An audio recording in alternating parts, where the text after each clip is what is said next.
हिंदू धर्म में नवरात्रि का विशेष महत्व है। नवरात्रि का पर्व माँ दुर्गा को समर्पित होता है। आने वाले हैं अब शारदीय नवरात्र। लगातार 9 दिन माँ के अलग अलग 9 रूपों की पूजा में लीन रहेंगे श्रद्धालु। पितरों को समर्पित श्राद्ध पक्ष शुरू हो चुका है। इसके समापन के बाद ही शक्ति स्वरूप माँ दुर्गा की आराधना के दिन शुरू हो जाएंगे। शारदीय नवरात्रि हर साल अश्विन मास शुक्ल पक्ष प्रतिपदा तिथि से आरंभ होता है। इसके बाद अगले 9 दिनों तक माँ दुर्गा के अलग अलग स्वरूपों की पूजा की जाती है। इस साल शारदीय नवरात्र का आरंभ 7 अक्टूबर गुरुवार से होगा। कलश स्थापना या घट स्थापना इसी दिन की जाएगी। वहीं 14 अक्टूबर तक इन दिनों में माँ दुर्गा के अलग अलग स्वरूपों की पूजा की जाएगी।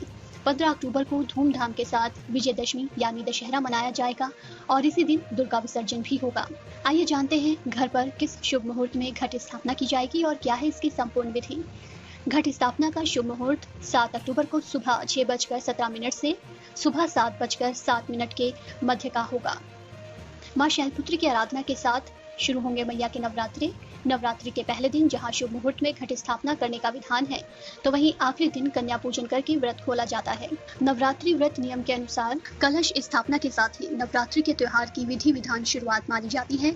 मां शैलपुत्री पर्वतराज हिमालय की पुत्री हैं और नवदुर्गा का पहला स्वरूप है। कलश स्थापना के लिए जरूरी सामग्री है लाल रंग का आसन, कलश स्थापना के लिए मिट्टी का पात्र, जौ, मिट्टी, जल से भरा हुआ कलश, मौली, इलायची, लौंग, कपूर, रोली, साबुत सुपारी, साबुत चावल, सिक्के, अशोक या आम के 5 पत्ते, नारियल, चुनरी, फल फूल, फूलों की माला और श्रृंगारदानी। कलश स्थापना की विधि भी जानना जरूरी है क्योंकि पहले दिन कलश स्थापना से ही नवरात्रि की शुरुआत होगी। सबसे पहले एक पात्र लें, उस पात्र में मिट्टी बिछाएं, फिर पात्र में रखी मिट्टी पर जौ के बीज डालकर उसके ऊपर मिट्टी डालें। अब इसमें थोड़े से पानी का छिड़काव करें। अब एक कलश लें, इस पर स्वास्तिक बनाएं, फिर मौली या कलावा बांधें। इसके बाद कलश को गंगा जल और शुद्ध जल से भरें। इसमें साबुत सुपारी, फूल और दुर्वा डालें, साथ ही इत्र, पंचरत्न और सिक्के भी डालें। इसके मुंह के चारों तरफ आम के पत्ते लगाएं। कलश के ढक्कन पर चावल डालें। देवी का ध्यान करते हुए कलश का ढक्कन लगाएं। अब एक नारियल लेकर उस पर कलावा बांधें। कुमकुम से नारियल का तिलक लगाकर नारियल को कलश के ऊपर रखें। नारियल को पूर्व दिशा में रखें। कलश पर स्वास्तिक का चिन्ह जरूर बनाएं।